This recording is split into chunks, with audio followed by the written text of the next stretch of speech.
요즘 위대한 책 첫 번째로 말씀을 드리겠습니다. 선 긋는 국가라는 책인데요. 박정욱 MBC 라디오 PD께서 만든 책이시고, 이 책이 제가 최근에 시간이 없고 너무 피곤하고 뭐 이런 상황이어갖고 사실 드라마도 잘 못 보고 영화도 잘 못 보고 그러거든요.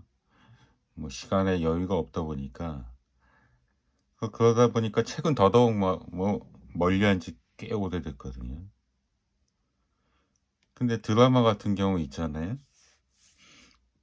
굉장히 재밌다고 내가 느끼는 드라마는 이게 횟수가 갈수록 이게 끝나지 않았으면 이런 느낌이 드는 영화들이 있잖아요. 드라마들이 있잖아요.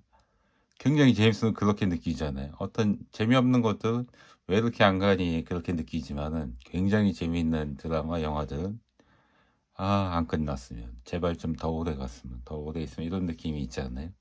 이 책이 바로 그런 책이었어요. 진짜로 너무 재밌어가지고 이거 안 끝났으면 좋겠는데, 응? 계속 좀 오래 읽었으면 좋겠는데, 그만큼 굉장히 재밌었던 책, 진짜로는 엄청나게 오래의 책이라고 저는 생각하는데, 그리고 이 책이 정말 작은 책이 아니다라는 것도 느낄 수 있었고, 이게 허술한 책이 아니에요. 저는 굉장히 높은 책으로 볼 수 있는, 전 세계적으로 이거는 진짜 번역이 돼가지고, 이런 사회과학 도서에 노벨상에 있다면 노벨상까지 탈 수 있는 책이라고도 생각할 수 있는 그런 책인데, 요거에 대해서 말씀을 드리겠습니다. 제가 기존에 청준세 얘기 많이 하고 사피엔스 얘기 많이 했었는데, 이게 사실은 조직에 관련한 얘기거든요. 근데 이것들의 세 번째를 읽는 책이다, 이것이. 이 책들이 얘기하는 거를 약간 거의 완성을 시켰다라고 저는 느끼고 있어요. 그만큼 전 중요한 책이라고 생각을 하는데, 연구도 굉장히 많이 하셨고 진짜 엄청나게 공들인 책이에요. 저는 청균세가 조직, 국가, 하드웨어에 대한 얘기고, 사피엔스는 조직 국가의 소프트웨어에 대한 얘기고, 선 긋는 국가는 바이러스에 대한 얘기다 라고 저는 정리를 할 수 있을 것 같아요. 청균세를 간단하게 말하면 인구 많은 게 장땡이다. 큰 문명이 이긴다. 큰 조직이 이긴다. 큰 나라가 이긴다. 이런 얘기거든요. 그래서 조직의 하드웨어에 대한 얘기를 청균세가 저는 얘기했다고 생각하고, 사피엔스는 한마디로 얘기하면은 조직을 크게 만드는 게 있다. 조직을 경쟁력 있게 만드는 게 있다. 그런 게 뭐냐? 공통 지식, 공통 생각 체계. 그런 게 있는 조직을 크게 만들 수 있고, 조직을 더 경쟁력 있게 효율적으로 운영할 수 있다. 그런 얘기를 전 사피엔스가 얘기를 했다고 하는데, 그런 거에는 언어, 종교, 문화, 과학 등의 지식 체계, 그 나라의 모든 사람이 공통으로 갖고 있는 그런 것들이 그런 역할을 한다. 또 우리나라 같은 경우는 민주주의에 대한 신념, 미국도 마찬가지지만 그런 공통적인 생각들이 그 나라를, 조직을 크게 만들 수 있고 또 경쟁력 있게 만들 수 있다. 이런 얘기를 전 사피엔스가 소프트웨어에 대한 얘기를 하고 있다고 저는 정리할 수 있다고 생각하는데, 그래서 이 두 책에서 전 조직에 대한 인간의 경쟁력은 무엇인가, 누가 이기는가, 어떤 인간이 이기는가, 그 다음에 저는 최초의 세포부터 단세포부터 이렇게 진화를 해왔잖아요. 그런 것도 다 조직을 만들어가면서 했단 말이에요. 그래서 그런 것부터 관련이 있어가지고 축적적 인간을 또 어떻게 어느 국가가 이기고 어느 조직이 이기고 이런 거 조직에 대한 관심이 굉장히 많았거든요. 결국 누가 이기는가, 누구의 경쟁력은 어디서 나오는가 이런 것에 관심이 많아가지고 이렇게 연속된 책으로 저는 보고 있고, 이것도 그렇게 보고 있는데,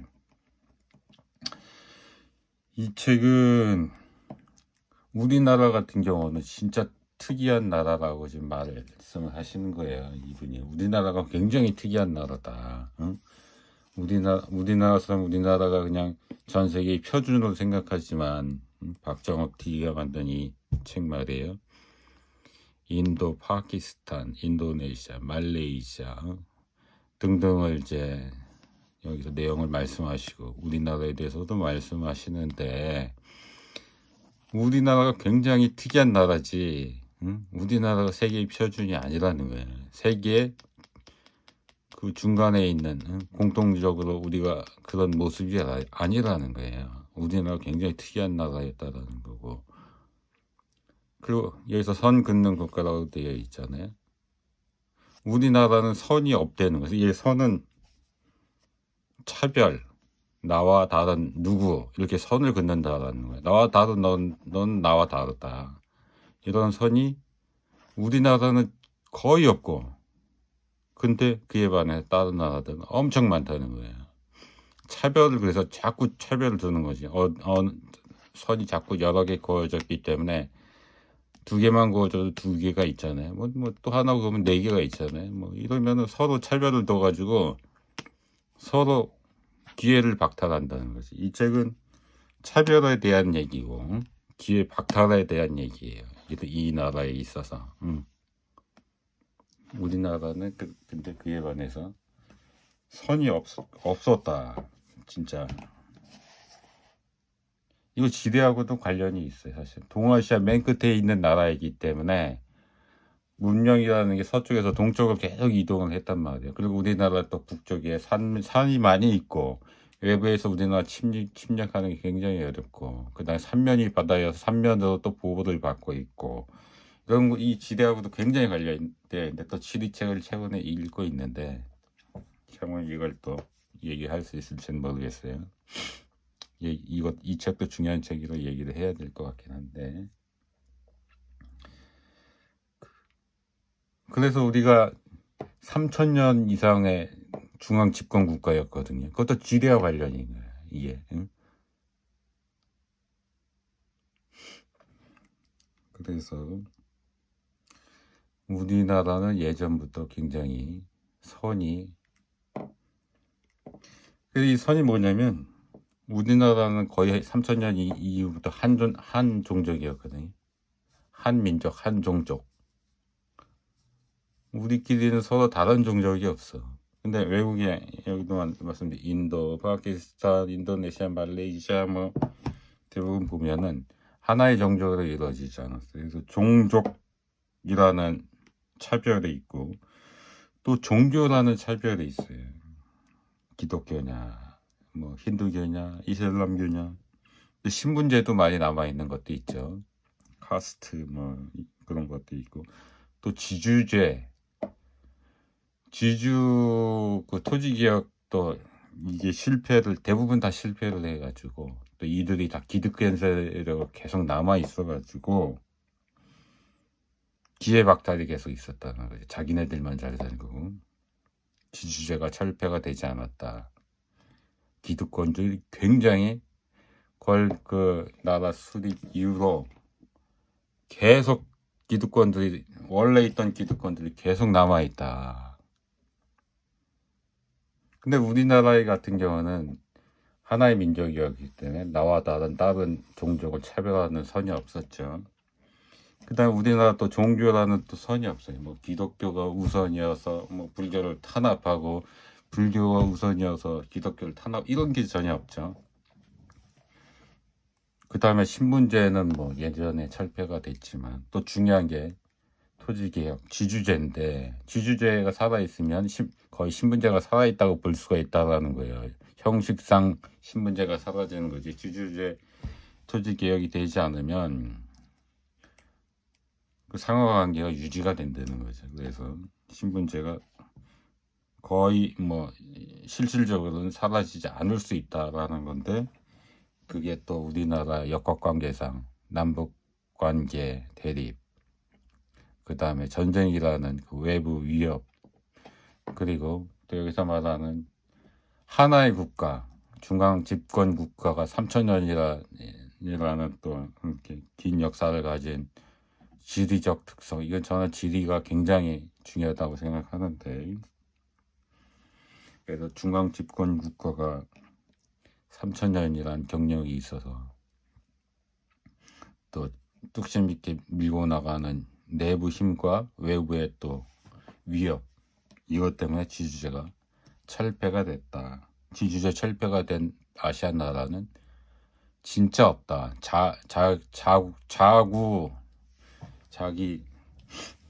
자기가 스스로 이뤄낸 나라는 진짜 없다.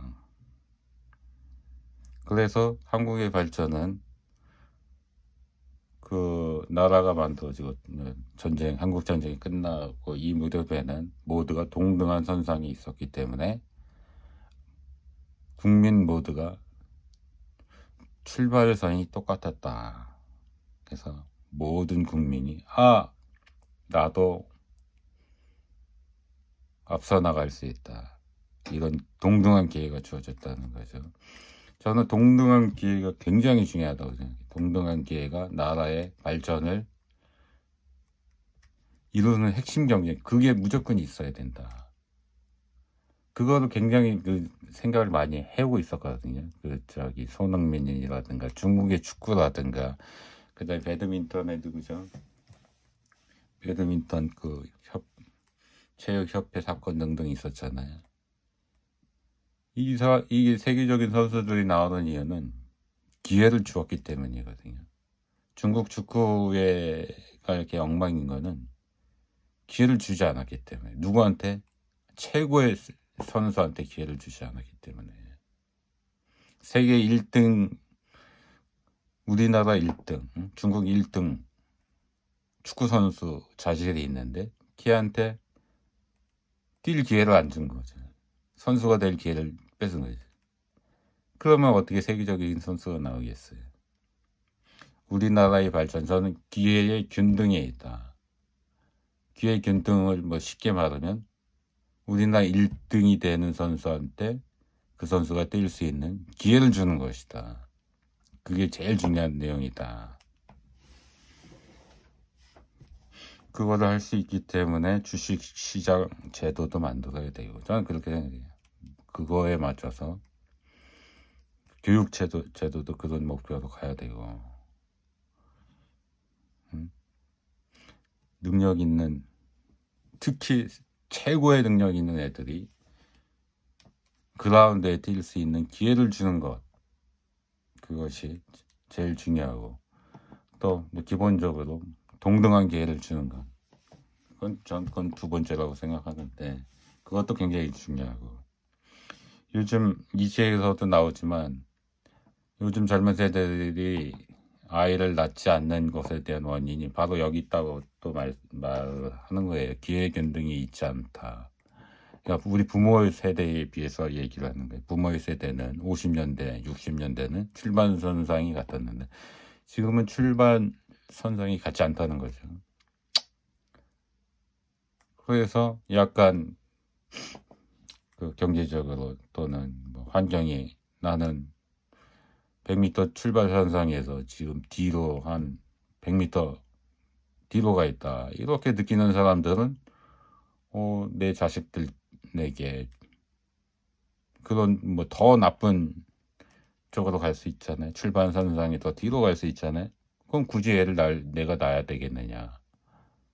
그런 생각을 할 수 있다는 거죠. 그래서 기회 균등이라는 게 굉장히 중요한데, 이제 최초의 기회, 우리 50년대, 60년대처럼 기회 균등 그런 게 될 수는 없겠지만,